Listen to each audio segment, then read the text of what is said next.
Hello, welcome back to the Try for More YouTube channel. I am so excited to bring all of this to you today. Today we are going to be talking about transitions and getting your bike set up for race day, get all that ready.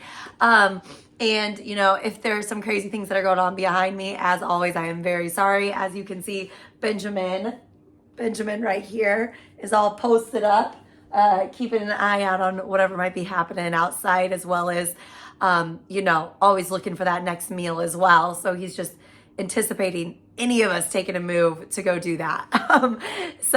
After racing this past weekend, it was just a really great reminder in terms of like how you set up a transition area, the things that are important, the things that you absolutely need to know. So I'm actually really excited the way that this all lined up, that I was able to get out and I was able to race and put these things into practical application before talking to you all about this, because I probably wouldn't have been as dialed in if I didn't have this opportunity this past weekend before bringing this to you all. So today like I said, we're going to talk about getting that bike set up. So going over all the numbers, the things that you're going to see in that packet pickup when you go to pick up and check in for your race, as well as a couple key points for setting up your transition, like how much room are you actually going to have for that equipment, as well as how I would recommend setting up things like your shoes, your race belt, things like that.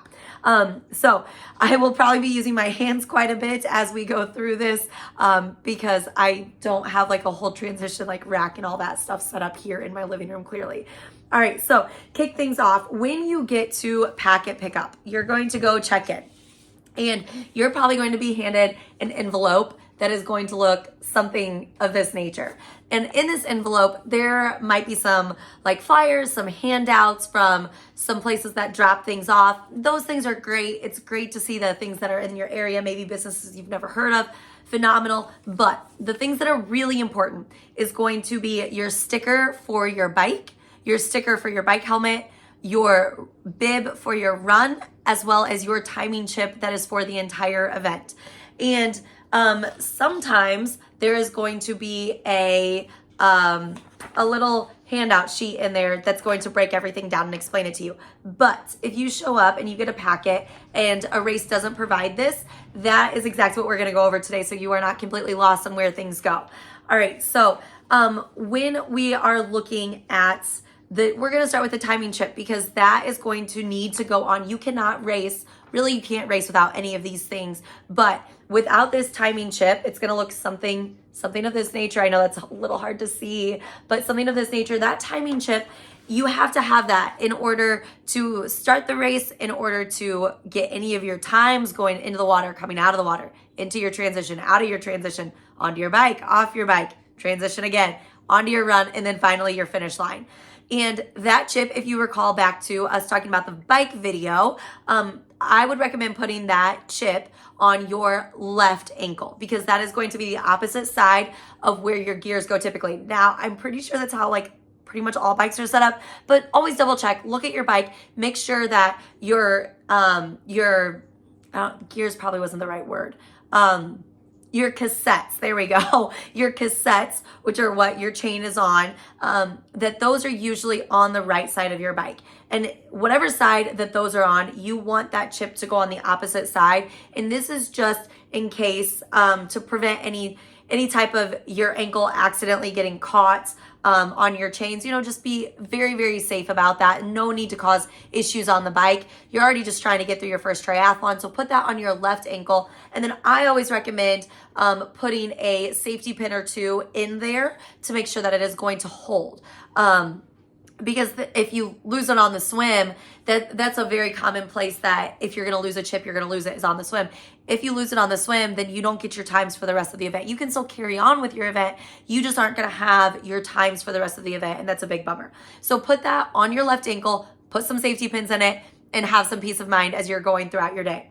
All right, so next up, let's talk about the bike. You're going to get a sticker that is going to go on your bike. There are so many places on your bike that you can put this, and I probably should have drawn out like a stick figure bike or something, but it's going to have two different sides on it. So it's going to fold in half, and it looks like this, so that when it folds in half around the frame of your bike, that it's is going to be able to be seen from both sides of your bike.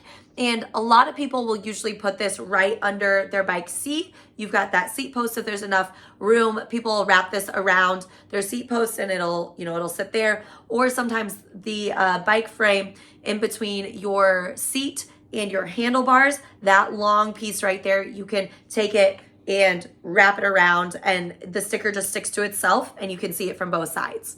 All right, so next up, and if you are going to an event, not all events will let you drop off the bike the day before, but if you're going to an event that lets you drop that off the day before, you do have to have that number on your bike before you can drop it off in transition area. All right, so next up, we've got the helmet sticker, and it's gonna be a lot smaller. Even though this diagram makes it look a lot bigger, it's gonna usually be about like this big. It's so tiny, really small, right?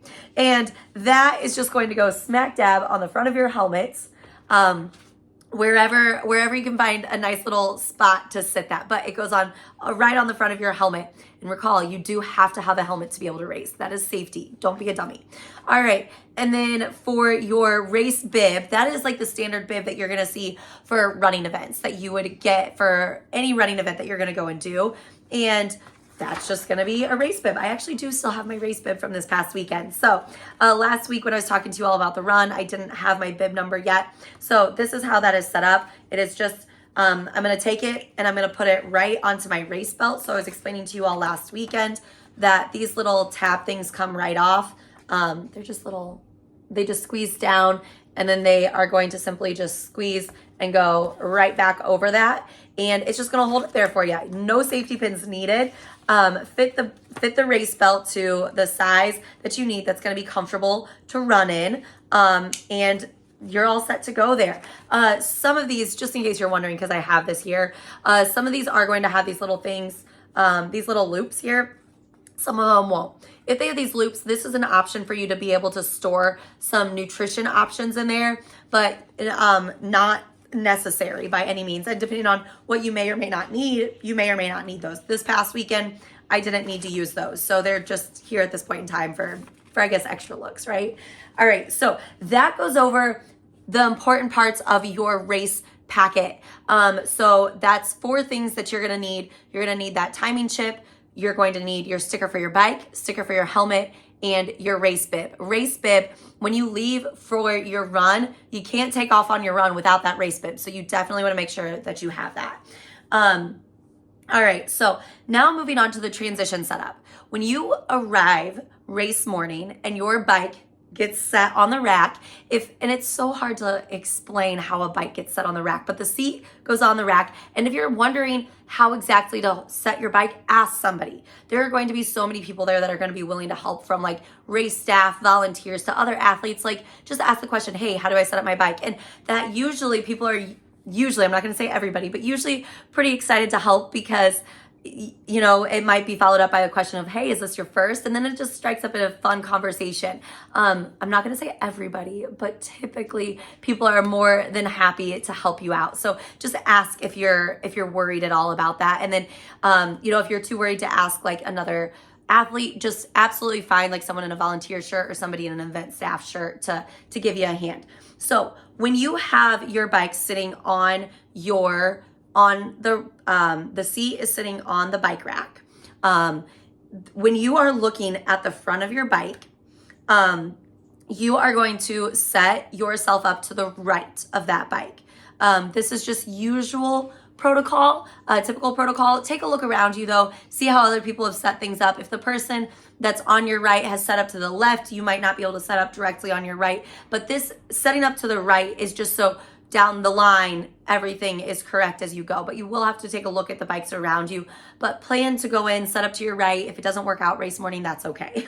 But the amount of room that you're going to have to set up, think about a kitchen towel size, something like, I'm not kidding, kitchen towel size is what you're going to have.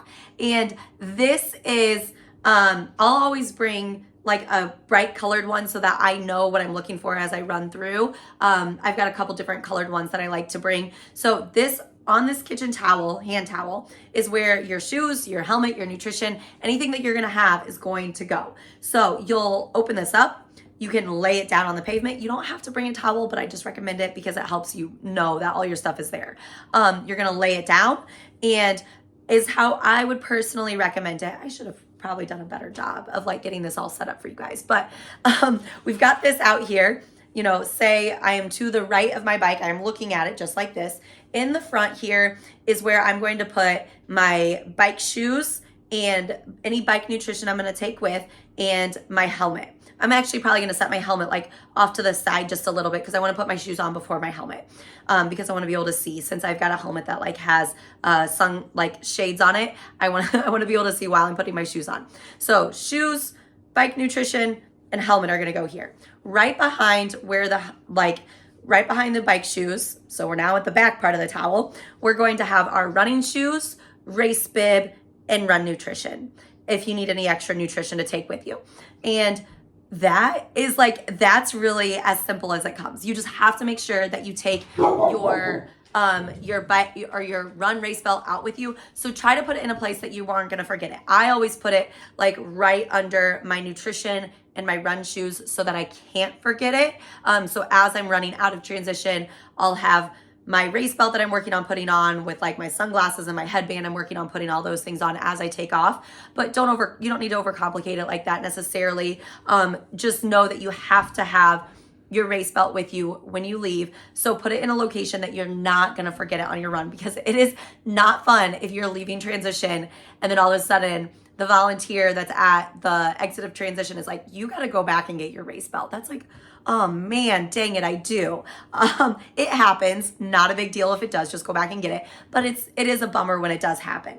All right, so that's really as simple as it is when it comes to, there's the other dog. Obviously, Ben is still sitting here, but the other dog is now on patrol. So sorry about her barks, but it's really just that simple, setting up your transition area. And it's a pretty small area. I just want you guys to be aware of that. And then when it comes to your socks, if you're going to race with socks, I personally race with socks. And actually when it comes to towels, I always bring 2 towels, one to put my stuff on, one to dry my feet off with, because I try to get some of the water off. You don't have to, but I personally try to. So with your socks, nobody likes putting on socks over wet feet. Like, I think all of us can agree that that is not fun, but your feet are inevitably going to still be a little damp from the swim. So what I do is I take my socks and I just simply fold them down twice. So they're this little, like they look like this. And I just set them right in my bike shoes. And so when I go to put my socks on, it's just a real quick, like that's gonna slip over my toes really quick because it's only part of the sock versus the whole thing. And then just a quick 1 fold and 2 fold. Really nice, simple way to do that, and makes it really efficient for you. So that's what it comes down to when you are going to set up your transition area and your bike for race morning. So if you have any questions, comments, drop them below. If you found this helpful, let me know. And if there's anything that you all think I missed, let me know as well. And keep in mind, for those of you that are a little bit more seasoned, that might be showing up with a few more things for your bike, we are talking specifically about those taking on their very first triathlon. So trying to keep it to the basics, even though I get excited and can sometimes run away with some stuff, but trying to keep that too short, sweet, to the point. And, yeah. All right. If you learned anything today, please, I would love for you to give this a share or hit the subscribe button. And I will be back with you all next Friday to talk about race fueling as we are heading into June. I'm so excited because race season truly is up and running and in full force forward. All right. Get out there and just keep trying for more.